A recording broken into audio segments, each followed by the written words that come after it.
Bien.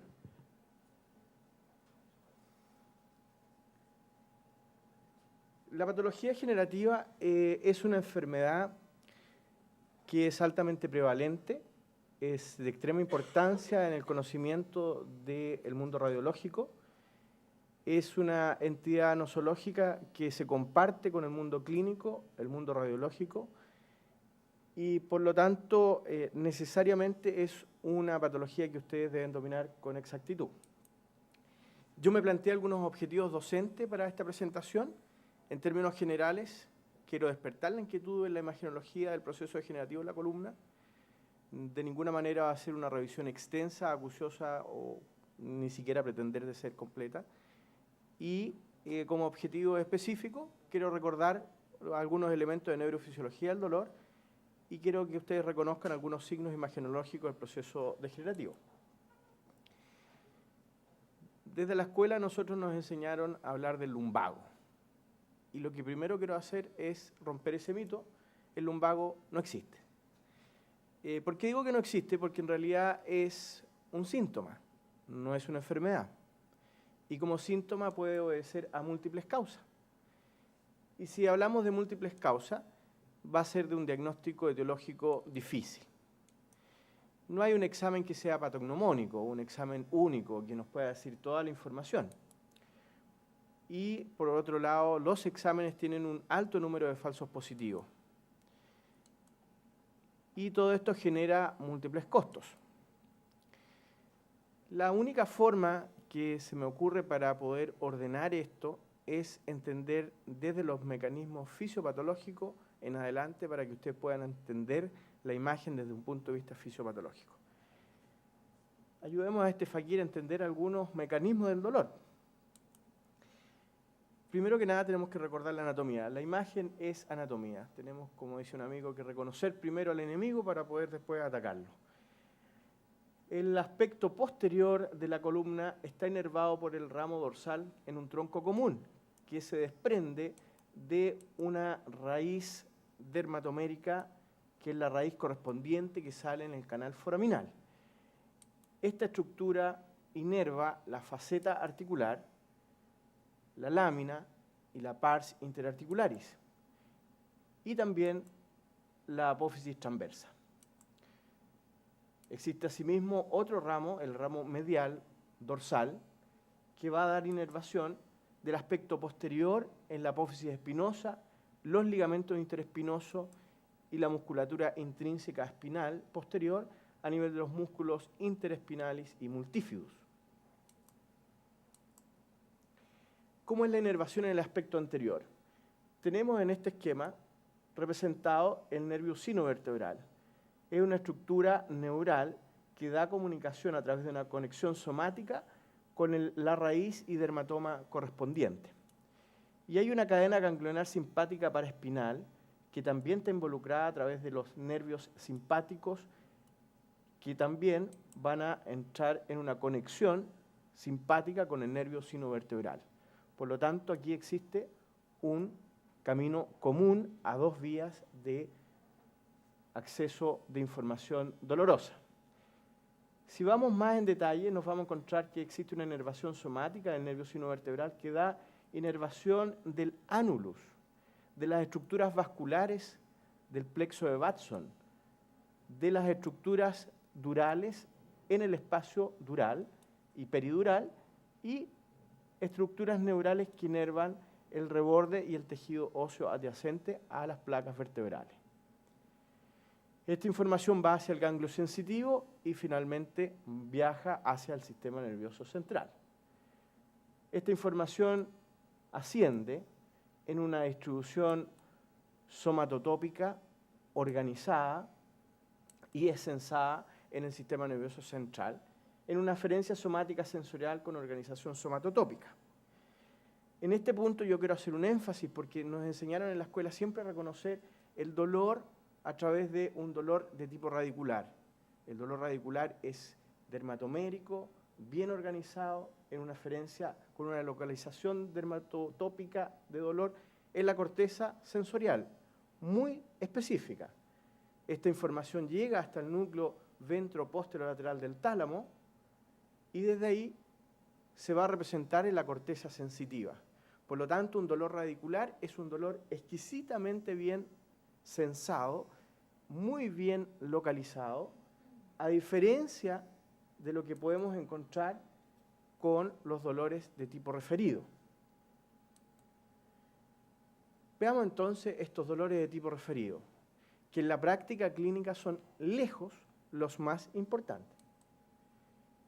Volvemos a la inervación autonómica y nos vamos a encontrar que una lesión en este espacio, ya sea por un fenómeno irritativo, va a generar a través del ramo comunicante CRIS que esta información ascienda al sistema nervioso central, recordando que los ramos blancos están ausentes desde el E2 hasta C3, lo que va a generar una sobreimposición de la información.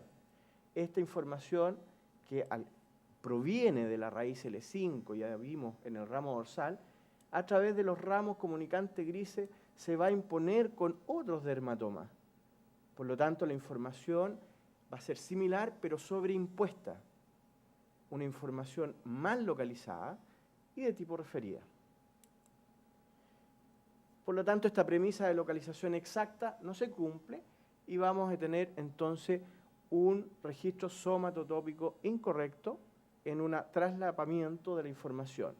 Existen otras razones, existen razones de convergencia de información en el sistema nervioso central que hacen que esta información alcance el asta posterior y a través de las capas celulares también se sobreimponga la información.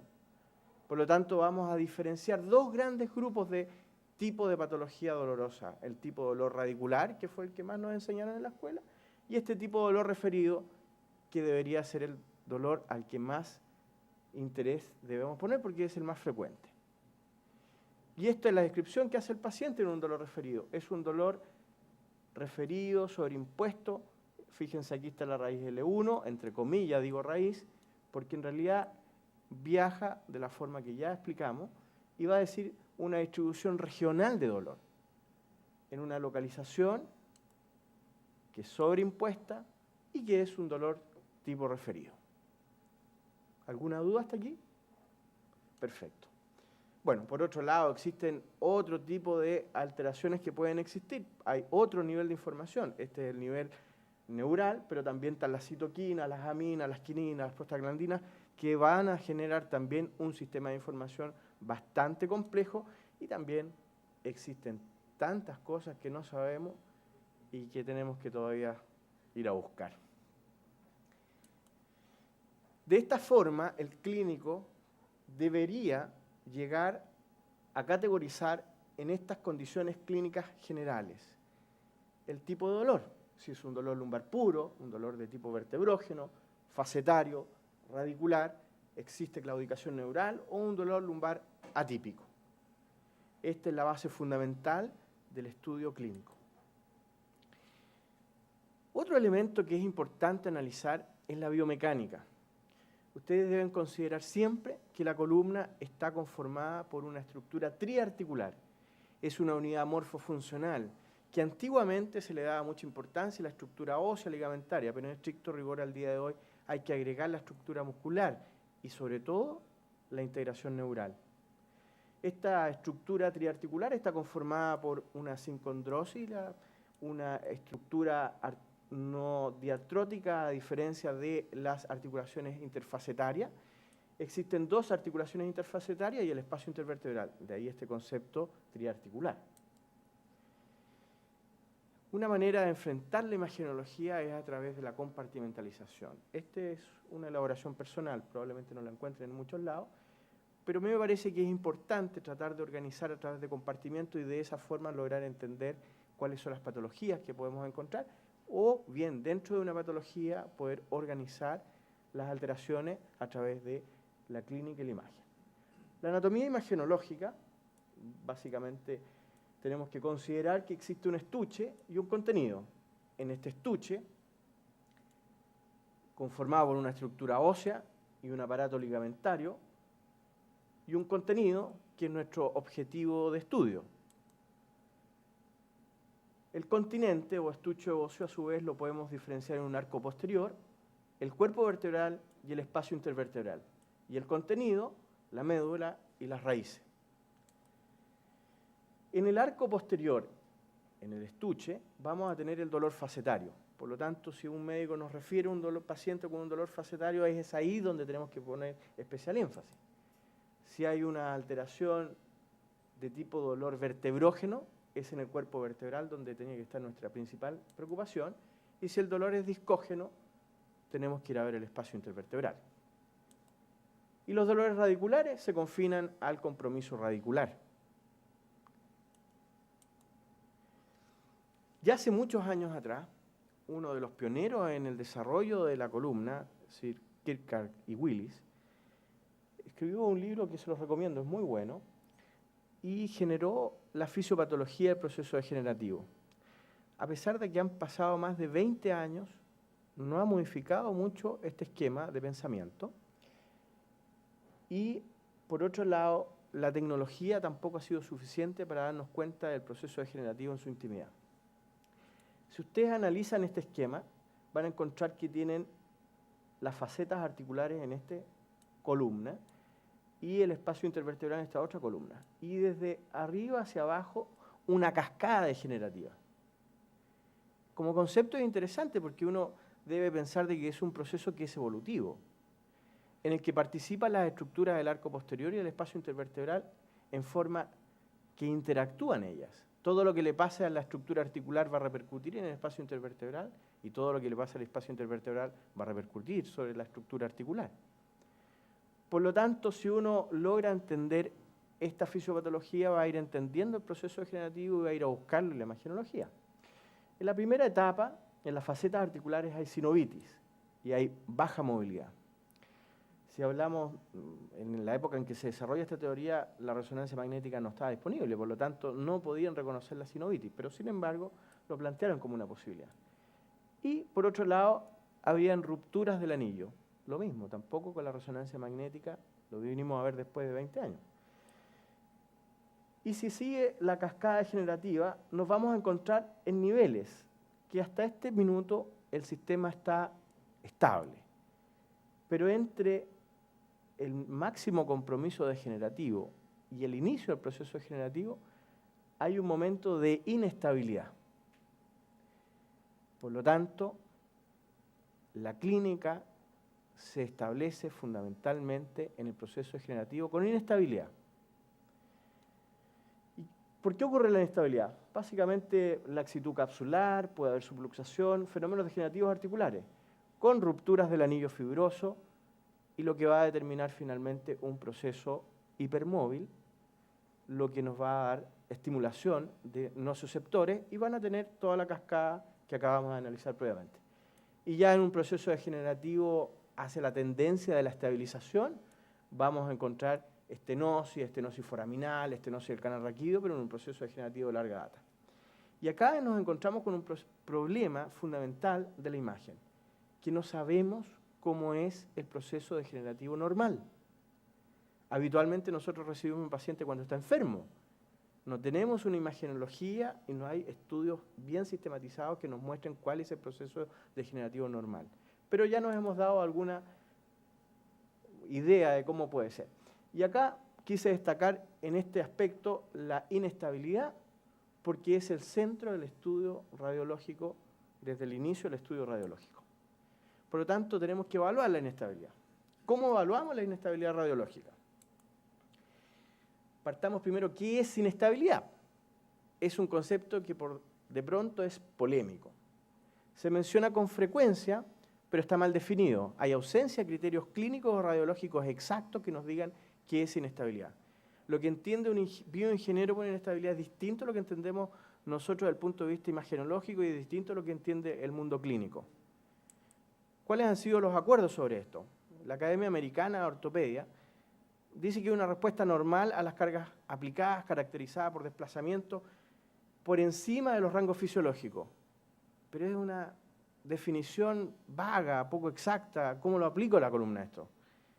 Bueno, surgen varios estudios muy interesantes de White y Panjabi, ya que datan del año 80, pero en el año 92, en un libro muy interesante, donde habla del sistema estabilizador, habla de la incapacidad, como definición de inestabilidad, la incapacidad del sistema estabilizador de la columna para mantener zonas intervertebrales neutras dentro de los límites fisiológicos, de modo que no haya disfunción neurológica, que no haya deformidad importante, ni tampoco haya dolor incapacitante.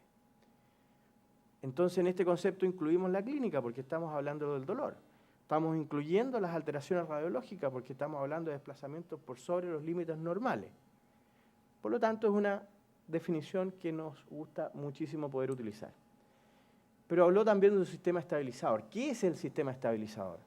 Bueno, el sistema estabilizador está compuesto por un sistema pasivo, activo y un control neural. En el sistema pasivo están los cuerpos vertebrales, las facetas, las cápsulas articulares y los ligamentos, es decir, todas aquellas estructuras que dan sostén básico de la columna. Pero también tenemos un sistema muy importante y, a mi juicio, más importante aún que el sistema óseo o osteoligamentario, que son los músculos y los tendones, que es el mecanismo activo de estabilización de la columna. Y eso determinado, entre otras cosas, por los músculos paraespinales. Al día de hoy se habla que el diafragma es estabilizador, la musculatura pélvica es estabilizadora, la musculatura abdominal, y hay muchos esquemas que no quiero ahondar para no hacer más latera la demostración de esto.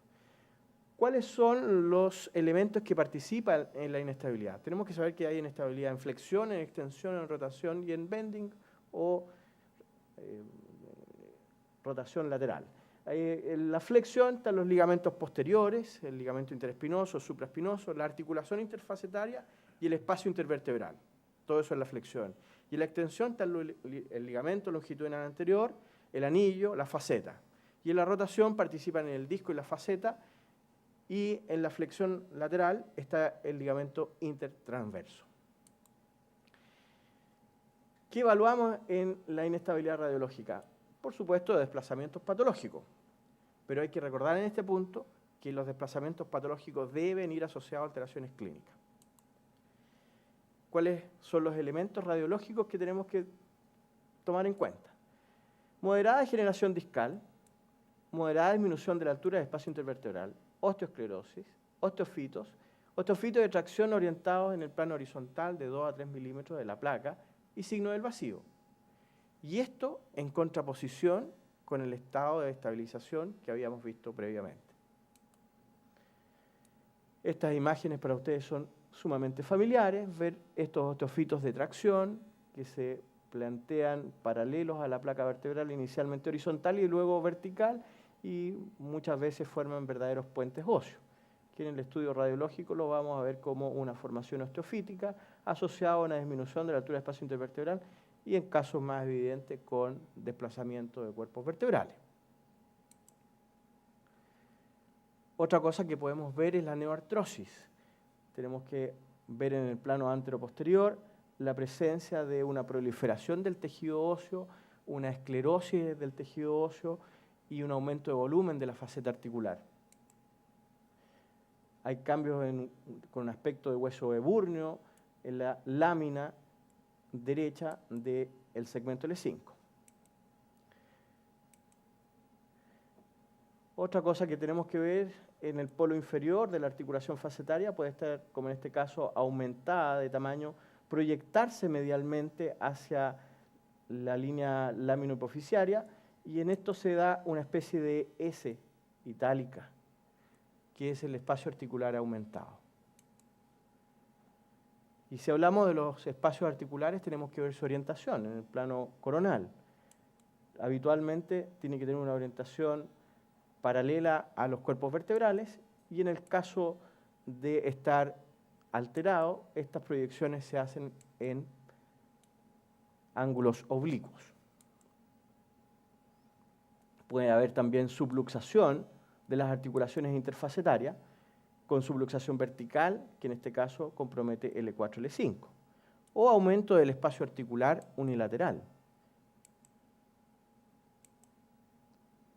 Y en las proyecciones oblicuas, viendo la pars interarticularis, una zona de esclerosis proximal a la apófisis transversa de la vértebra inferior. Otro elemento muy importante de analizar, si estamos hablando de inestabilidad, son los estudios radiológicos dinámicos. Si hay un proceso que es dinámico, tenemos que verlo en forma dinámica. Las alteraciones dinámicas deben ser exploradas con estudios dinámicos. Hay un estudio del año 85 en que ya se demuestra que el movimiento normal de dos segmentos puede ser sintomático y el estudio radiológico dinámico es útil para identificar este movimiento anormal. Pero tiene problemas el estudio radiológico dinámico. Tiene problemas de reproductibilidad, de estandarización, ausencia de un gold estándar y el significado clínico que, como siempre hemos dicho, es importante. ¿Cómo se toma una radiografía de columna lumbar? AP y lateral. ¿Alguien sabe? Es una pregunta simple. Generalmente se toma acostado. ¿Es correcto eso? ¿Es como deberíamos tomarla? No, porque nos vamos a perder todas estas alteraciones que estamos viendo. Bueno, a eso me refiero que la estandarización es un elemento importante. Si ya tenemos problemas con las radiografías de columna AP y lateral, imagínense qué vamos a tener con las radiografías dinámicas. Bueno, esto está estudiado. Si uno ve la reproductibilidad, en el año 88 se ve que la posición del paciente y la dirección del rayo puede generar un cambio de 10 a 15% de variación en las mediciones. Y la estandarización ya lo vimos.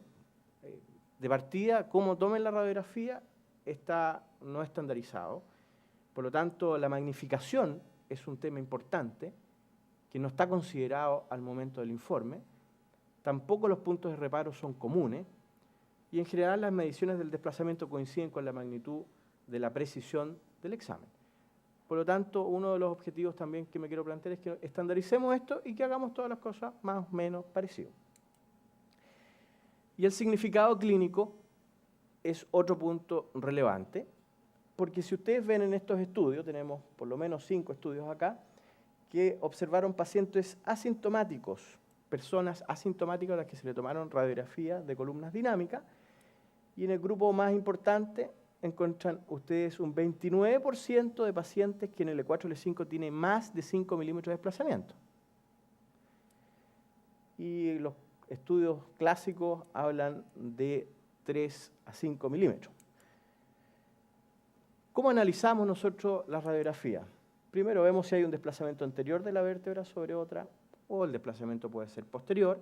Si hay movimiento angular patológico, hablamos de una rotación angular, o rotaciones axiales anormales de los cuerpos vertebrales representadas con un doble contorno en el bending. Esta es la forma más aceptada de la medición del desplazamiento posterior. Primero se traza una línea paralela al muro posterior. En segundo lugar, otra línea en el cuerpo infrayacente, paralela también al muro posterior, y de aquí va a surgir una línea, que en este caso la denominaremos PO. Y también medimos el cuerpo vertebral, que en este caso vamos a denominar W. Si a PO lo dividimos por W y lo multiplicamos por 100, vamos a tener el porcentaje de desplazamiento posterior. Con esto nos evitamos el problema de la magnificación, lo estandarizamos y podemos tener algunos elementos comunes. Y el desplazamiento angular se traza una línea paralela a la placa vertebral inferior y otra línea paralela a la placa vertebral superior, y de ahí tenemos un desplazamiento angular. En el desplazamiento anterior lo mismo. Veamos entonces cuáles son los movimientos fisiológicos considerados como normales, cuál es el límite superior.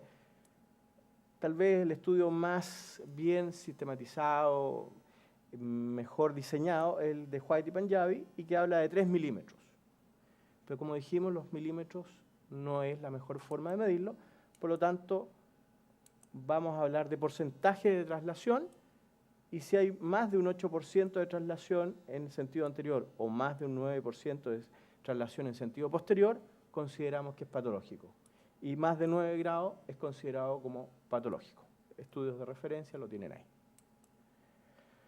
Lo que a ustedes más les gusta es la imagenología multiplanar, pero no es lo más importante ya lo acabamos de ver. ¿Ya? La imagenología multiplanar, la tomografía axial computada y la resonancia nos brindan una gran oportunidad, porque sabemos que un proceso degenerativo es un proceso evolutivo, y lo que estamos viendo con la radiología es lo que está pasando en un estado avanzado del proceso degenerativo. Por lo tanto, la resonancia nos da la posibilidad de ver las alteraciones músculo-tendinosas y la tomografía el proceso óseo. En procesos degenerativos, identificando esta cascada degenerativa con una intención reparativa que muchas veces no es exitosa. En este esquema quiero representar lo que ya saben ustedes. Existe ahí una estructura radicular que inerva el arco posterior, que inerva la musculatura, que inerva el ligamento interespinoso y que por razones que se sigue investigando hay destrucción de esta unidad morfofuncional, hay desaferentación de la musculatura y en el momento en que uno denerva un músculo, ese músculo pierde función, por lo tanto ese músculo va a la atrofia y pierde la capacidad de contraer, y ya sabemos que es extremadamente importante en la estabilización de la columna. Y si esta inestabilidad progresa, puede romper los ligamentos interespinosos, y si sabemos que el ligamento interespinoso está íntimamente relacionado con las facetas articulares y el espacio intervertebral, vamos a tener una inestabilidad. ¿Cómo vemos eso en resonancia? Ustedes pueden ver en esta imagen la desaferentación que actúa sobre la musculatura, la ruptura del ligamento interespinoso, y aquí estamos viendo un aumento de intensidad de señal de los ligamentos interespinosos. Y en el plano axial, intentar ver el grado de magnitud de atrofia muscular, y en algunas oportunidades tenemos la posibilidad de ver hiperintensidad en secuencias de supresión grasa que nos están hablando de enervación. En casos más avanzados pueden llegar a generar verdaderas bursas entre los espacios interespinosos por lesiones quísticas del ligamento interespinoso. Por supuesto que es un proceso degenerativo avanzado en el cual ya se ha afectado el espacio intervertebral. Probablemente momento en que lleguemos tarde a la intención reparativa de esta inestabilidad. Y la mejor forma para aprender es con casos clínicos. Aquí les voy a mostrar una paciente, una mujer de 53 años, que tiene dolor lumbar EVA 8, 8 de 10, con irradiación a ambos glúteos de predominio matutino, que se ve parcialmente con el ejercicio, aumenta en posición de pie y sentada, por lo tanto el clínico dice que es un dolor tipo facetario. Y al examen, hay dolor a la palpación en la región lumbar baja, confirma los hallazgos de la anamnesis, y hay dolor a la extensión, lo que también está evocando hiperestimulación del arco posterior, y ya sabemos cuál es la vía para llegar a sentir ese dolor. Y no hay déficit neurológico, por lo tanto, posibilidades de un dolor radicular acá es tendiente a cero. Pero que muchas veces la gente lo envía con lumbago en estudio. ¿Y qué es lo que tenemos ahí? Esa radiografía.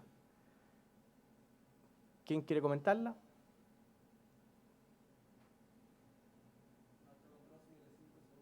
¿De acuerdo? ¿Alguien ve algo más?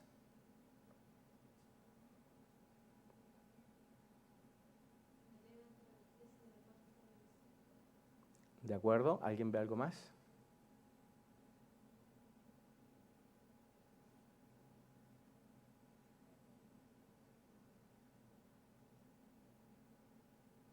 Entonces se establece como una pregunta la posibilidad de una anterolistesis, una hipermovilidad segmentaria, que obviamente tenemos que estudiar en forma dinámica. Ahí están las radiografías dinámicas y podemos observar que ese desplazamiento está presente. Las tiramos esa línea, paralelas a las placas vertebrales. Medimos esto, mide aproximadamente 5 milímetros. Medimos el cuerpo vertebral, 37 milímetros. Si dividimos 5 por 37 y lo multiplicamos por 100, nos va a dar un 13%. Por lo tanto, es una inestabilidad segmentaria, pero del punto de vista de la práctica clínica diaria, uno diría, se ve poca inestabilidad, no es mucho.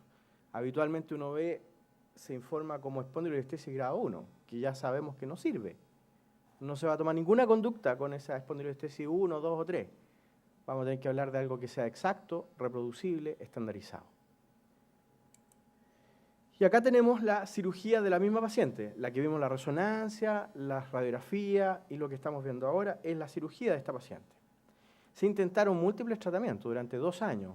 Tratamiento médico, estabilización kinésica, bloqueo facetario, facetectomía, tramadol, todo lo que ustedes quieran se trató. Pero no hubo respuesta y se decidió finalmente la cirugía.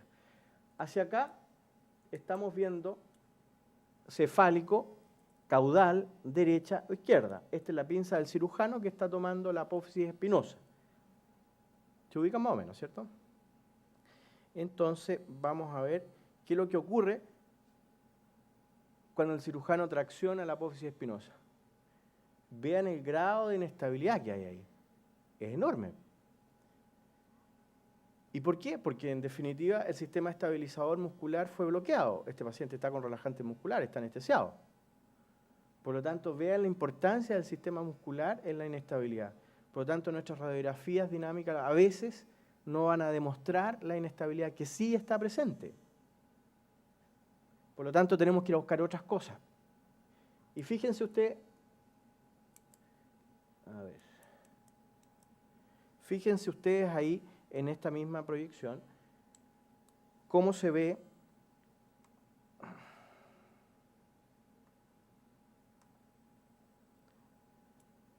ahí hay una estructura que es como un verdadero quiste que se llena cuando se comprime. Hay un proceso dinámico ahí. Bueno, ese quiste que está representado acá se ve en la resonancia magnética como una zona de hiperseñal periarticular, una lesión de comportamiento quístico que emerge desde el espacio articular hacia el receso inferior y se sitúa en una condición paralaminar, con un aumento de intensidad de señal sobre la musculatura paravertebral. Ahí estamos viendo esa estructura quística. Por lo tanto, son lesiones que existen y que hay que ir a buscar, y que son indicios de inestabilidad. Si usamos gadolínio podemos ver cómo se realza intensamente y podemos ver la osteoartritis que acompaña a esta faceta articular que está hipermóvil.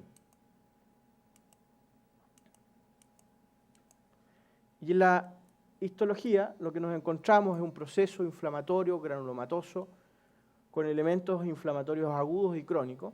Por lo tanto, estamos hablando de un proceso degenerativo no exitoso. Y si acercamos un poco más y empezamos a buscar más cosas, vamos a encontrar que existe aumento de la amplitud del espacio articular. Vamos a encontrar que en la apófisis transversa hay aumento de señal. Y esto ocurre porque existe colisión del proceso articular ascendente sobre la apófisis transversa. Y eso va a generar una especie de cambio Modic 1 en el proceso pedicular. Esta paciente, ustedes vieron, fue artrodesis y ya lleva más de 2 años sin dolor. Veamos otras formas de analizar el dolor en el arco posterior, el más frecuente. En la tomografía lo que tenemos que ver es la amplitud del espacio articular, la presencia de un hueso que sea ebúrneo, esclerótico, presencia de osteofitos y presencia de lesiones cistoideas subcondrales, disminución de la amplitud del espacio articular, erosión del tejido óseo subcondral y quistes óseos subcondrales. Todas esas cosas tenemos que informarlas en la tomografía. Los cambios inflamatorios pediculares que ya vimos a veces son más evidentes, más amplios y se extienden desde el espacio intervertebral, y en la tomografía lo apreciamos como un fenómeno de hiperdensidad por depósito cálcico, por esclerosis y ebulnación del tejido óseo. Más cambios pediculares pueden llegar a ser bastante intensos porque en el fondo los ejes de carga están estimulando el tejido óseo a un proceso reparativo y el depósito mineral cálcico. También puede ocurrir este fenómeno en las láminas, por lo tanto es parte del proceso degenerativo de la hiperostosis laminar. Pueden haber subluxación por pérdida del alineamiento de las facetas articulares, y aquí estamos viendo lo que es normal, y aquí vemos cómo está subluxado. Por lo tanto, en el plano axial también podemos observar esta inestabilidad. Una asimetría en el tamaño de los espacios articulares nos debe hacer sospechar la presencia de una subluxación articular. Es muy importante analizar la orientación del plano de las facetas articulares, porque si tengo dos facetas articulares sagitalizadas, tienen mayor posibilidad de desplazamiento. Lo normal es trazar una línea coronal al cuerpo vertebral y una línea que proyecte la superficie articular y que intersecte la línea anterior a ambos lados, y esa es la morfología habitual de un segmento lumbar. En caso de estar alterado, lo que hay es sagitalización de las carillas articulares, y lo que va a determinar es un desplazamiento del arco posterior hacia anterior. En este caso estamos viendo claramente la sagitalización de la carilla articular derecha y la izquierda algo menor. Por lo tanto, eso nos debe hacer pensar de que puede tener una subluxación unilateral, lo que nos puede predisponer a una espondilolistesis y a una escoliosis degenerativa, una escoliosis de novo. Aquí vemos la pérdida de la congruencia laminoarticular en forma bilateral, y en las reconstrucciones multiplanares, que es muy sencillo verlo, podemos ver la espondilolistesis, que sabemos que puede estar corregida por la posición del decúbito que presenta el examen. Y la subluxación articular en el plano axial se ve de esta forma, y en el plano coronal se puede ver de esta otra forma. Hay que analizar que estas subluxaciones unilaterales puede ocurrir y se pierde la congruencia laminoarticular unilateral por esta rotación, y la tomografía lo vamos a ver de esta forma. Y en el plano coronal vamos a observar la subluxación en el eje vertical. Con resonancia magnética también podemos ver los ligamentos intertransversos. Estamos en un proceso de tratar de identificarlos mejor. No hemos logrado buenas imágenes con respecto a eso, pero en el plano axial podemos ver la sobreproyección de un cuerpo vertebral sobre otro, lo que nos tiene que indicar de que estamos hablando de una espondilolistesis con una laterolistesis. Por lo tanto, los desplazamientos anteriores y posteriores también se pueden dar en el plano lateral. Siempre tenemos mucha inquietud en el sentido anteroposterior, pero nos olvidamos del lateral, que también existe. Y las reconstrucciones tridimensionales, que son más bonitas que diagnósticas. Un avance ha ocurrido con la resonancia magnética cinética, resonadores abiertos de campo intermedio. Las imágenes que les voy a presentar son de un amigo americano, no son mías, y donde podemos observar el efecto de la posición más el movimiento, que genera alteraciones patológicas que son denominadas alteraciones dinámico-patológicas posicionales. Porque la posición altera el diagnóstico. Van a ver ustedes aquí en el decúbito, podemos estar hablando de una espondilolistesis, hacemos que el paciente se siente, y lo que estamos generando es un aumento de la espondilolistesis y una modificación del canal raquídeo en su amplitud. Por lo tanto, hay elementos que aparecen en esa condición. Y si le pedimos que haga una extensión estando sentado, esta flexión lo que va a generar es un aumento de la espondilolistesis. Hasta aquí entonces pasamos de un diagnóstico inicial de una anterolistesis con una discopatía degenerativa y una raquioestenosis degenerativa, ¿cierto? ¿Qué pasa si analizamos con mayor exactitud el arco posterior? Este mismo paciente, fíjense cómo se ve el ligamento intertransverso.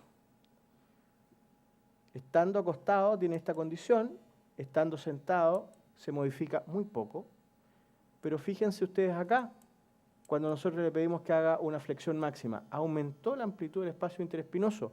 Por lo tanto, estamos hablando de una ruptura del ligamento interespinoso, estamos hablando de una hipermovilidad. Nos cambió el diagnóstico, estamos hablando de una ruptura del ligamento interespinoso con una espondilolistesis hipermóvil que, si es clínicamente sintomático, va a una artrodesis. Por lo tanto, tenemos que considerar que los procesos son dinámicos. Y muy brevemente, el espacio intervertebral. Es necesario hablar de Moic por lo clásico que es discutible cuál es su importancia. Yo creo que da para una clase aparte, pero para que ustedes sepan, y como cultura radiológica general, los cambios Moic se describen por Michael Moic y colaboradores, en que habla de las alteraciones de las placas vertebrales en el proceso degenerativo. Esto fue publicado en el Radiology el año 88 por Michael Modic, y de ahí que se nombren como cambios Modic. Y que son básicamente en el T1, vemos una zona de hiposeñal en el T1, una zona de hiperseñal en el T2, y que representa edema y tejido fibrovascular. Y en el cambio Modic 2, lo que vemos es una zona hiperintensa en T1, hiperintensa en T2, y lo que está representando es un cambio de degeneración grasa. Y en el cambio Modic 3, que sería el extremo de estabilización, vemos la hiposeñal en las dos secuencias, por lo tanto es hipointenso en las dos principales secuencias, y que se ve mucho mejor en la radiología con el depósito mineral óseo y la esclerosis. Aquí un resumen: tejido fibrovascular al tipo 1, necrosis gracias tipo 2 y esclerosis tipo 3.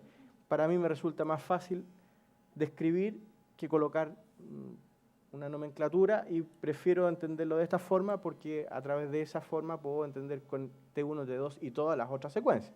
Qué es lo que va a pasar con el T1 gadolíneo, qué va a pasar con el STIR, etc.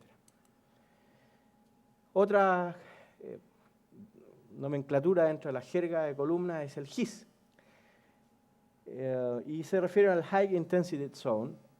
Bogduk, uno de los monstruos de la literatura de la columna, describió en el año 92 unos focos hiperintensos en el borde posterior del nervio fibroso que se relacionaban y que eran dolorosos en el disco intervertebral. Yo creo que ahí se pegaron una pifiada, digamos, porque eso al día de hoy se ha estudiado, eso data del año 92, y ya existen varios trabajos en que dice que no existe una correlación directa entre GIS y disco sintomático. Y como digo, del espacio intervertebral podemos hablar en otra clase y prefiero dejarlo para otra oportunidad. Otra cosa que me interesa también estandarizar es la nomenclatura y la clasificación de la patología del espacio intervertebral. Esto está escrito por David Fardon. Por favor, escriban la referencia: www.asnr.org, Spine Nomenclature, y ahí la van a poder encontrar en extenso. Pero básicamente esta es la puesta de acuerdo de todas las sociedades más importantes que tienen que ver con columna en Estados Unidos: la Sociedad de Radiología, de Columna, Neuroradiología, Neurocirugía, Neurología y otras. Y que básicamente habla de la clasificación general y se tiende a hablar más de protrusión que de herniación, y aquí describe cuáles son los procesos que pueden afectar el disco intervertebral, y obviamente que uno puede encontrar discos normales, y es muy importante que ustedes encuentren discos normales. Es muy difícil encontrar informes que digan discos normales, por lo tanto hay que pensar un poquito más y ver qué es lo que está pasando, que puede ser que el proceso degenerativo normal no lo tengamos plenamente identificado. Y por otro lado, las rupturas anulares, las herniaciones, las degeneraciones discales, la inflamación, la neoplasia. Nos vamos a centrar fundamentalmente en el proceso degenerativo. Acá es importante reconocer cuáles son los espacios, los lugares. Está el espacio suprapedicular, tomando como referencia el pedículo. Por lo tanto, va a haber un espacio infrapedicular y un espacio a nivel del espacio intervertebral. En el plano lateral, en el plano sagital, podemos proyectar esto y nos vamos a encontrar que el canal foraminal se encuentra a la altura del espacio suprapedicular y la raíz en el espacio infrapedicular del segmento infrayacente. Y las zonas, di vuelta a esta imagen porque estamos más acostumbrados a verla de esta forma: el espacio extraforaminal, el espacio preforaminal y el espacio foraminal. Por lo tanto, son los lugares donde uno debería estar describiendo las protrusiones. Y en cuanto a la morfología, el disco normal, un disco normal es hiperintenso en T2 con una línea hipointensa central, y puede tener en el proceso degenerativo la ruptura anular, que como concepto básico tienen que saber que no traspasa la línea que proyecta la placa vertebral. En cambio, un material herniado sobrepasa esta línea, y esa es la diferencia entre una ruptura anular y la herniación discal. En el proceso degenerativo sabemos que participa el espacio intervertebral y el extremo es la osteocondrosis, y entre medio se pueden ir formando osteofitos que ya los analizamos en extenso. En el espacio intervertebral puede haber herniación de material y hacer una herniación intravertebral, los antiguamente llamados nódulos de Schmoll, por herniación transcondral de material discal, el que puede ir acompañado o no de edema óseo. Y la herniación puede ser de esta forma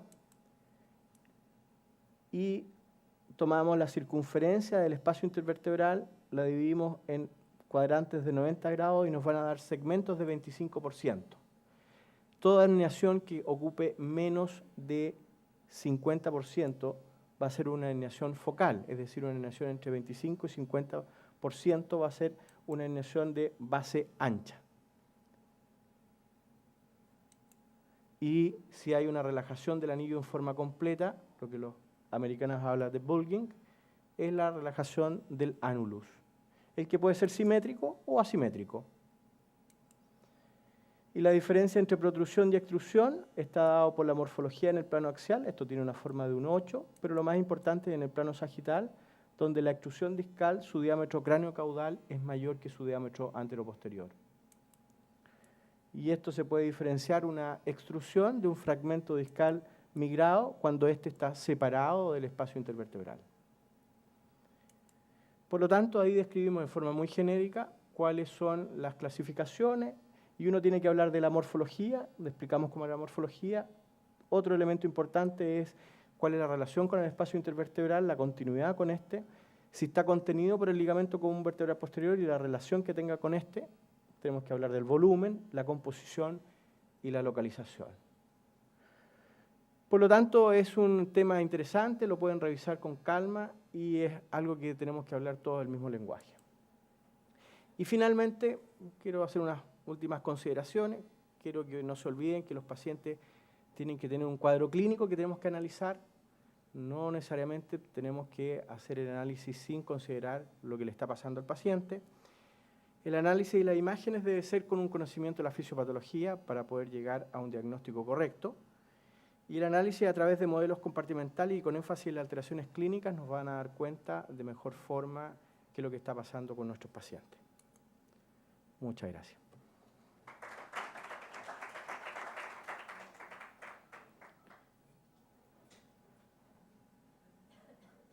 ¿Cómo está el ánimo?